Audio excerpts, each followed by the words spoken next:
my dear friends, my loved ones. Good to see you again. It's your boy P-Dub, aka Uncle Dubby, back with you again. Another dubisode, music, life, whatever.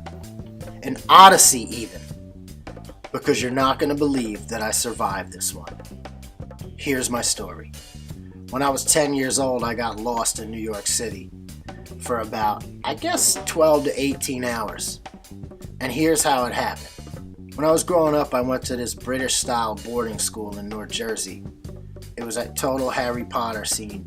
The building was a manor house that looked like the Harry Potter castle. The uniform that we had to wear was the exact uniform that Harry Potter wore. I can recite it to you to this day. Gray flannel trousers, black shoes, optional, white or blue button-up collared shirt, navy wool blazer with insignia, optional, pull-over, V-neck wool sweater. So I don't understand who in their right mind would drop 3 or 4 young boys dressed in this manner off in the basement subway station of Fifth Avenue Macy's, especially in the height of New York City's crime era. But that's what happened. You see, most of the weekends would come and I would stay at the school.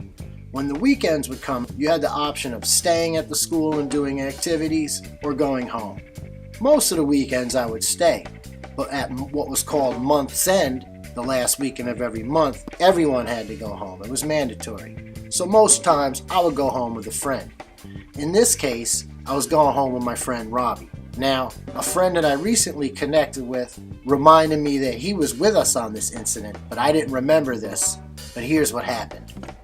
We were driven to the subway station by the school van. They had several vans that could shuttle children here, there, and wherever, and dropped off at the Macy's subway station. Since we visited New York City often with the school on excursions, we felt pretty comfortable, so they let us off. We walked down the stairs to the subway platform, and bam, in 10 seconds, man, a pedophile was on us, man. Straight up. The guy came walking over. He was wearing like a London Fog type of raincoat, had a briefcase, like typical thing you'd think. It was just so fucking weird. So he walks over to us and he goes, "Hey, you boys look great. You boys look great." He's talking real fast. He says, he's looking at us side to side. He says, "Have you ever been in movies? You guys ever thought about being in children's commercials?" And just as quickly over our shoulders, we hear, "Hey, you!" And the guy looks up and we turn around and there's a subway cop.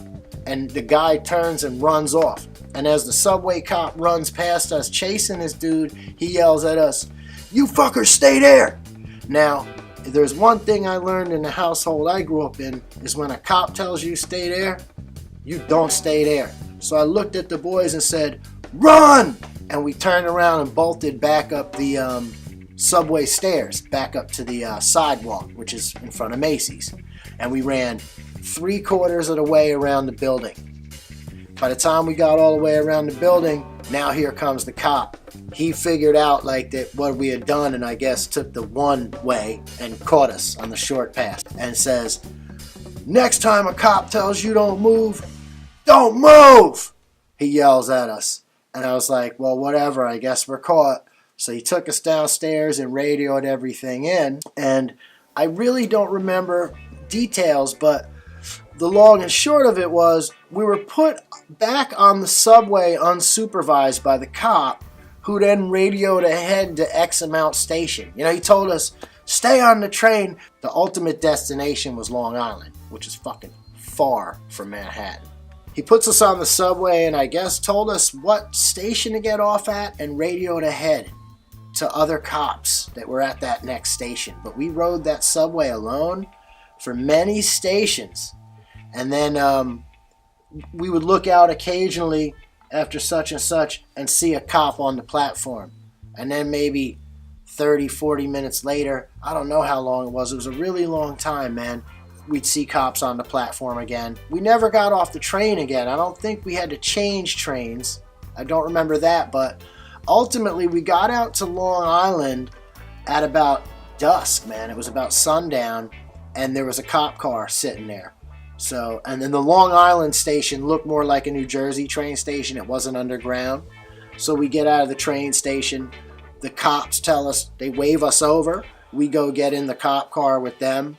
And then they took us through the motions of like, I guess Robbie like had to call his aunt, man. Like we were going to be staying with him and his aunt for the weekend, man. And that turned out to be a miserable scene in this miserable Long Island City apartment or wherever the fuck we were. When she showed up, man, chain smoking Pall Malls, she was pissed. She was not happy. And we had been all over the city, man. Crossed like 3 of the 5 boroughs. Made it. 10 years old. Pedophile. Didn't get us. Never been in a children's commercial, thank God. And that's a true story, man. I hope you enjoyed this tale. It's your boy Dubby. I love you guys. I'll see you next time. Boom! Stay blessed.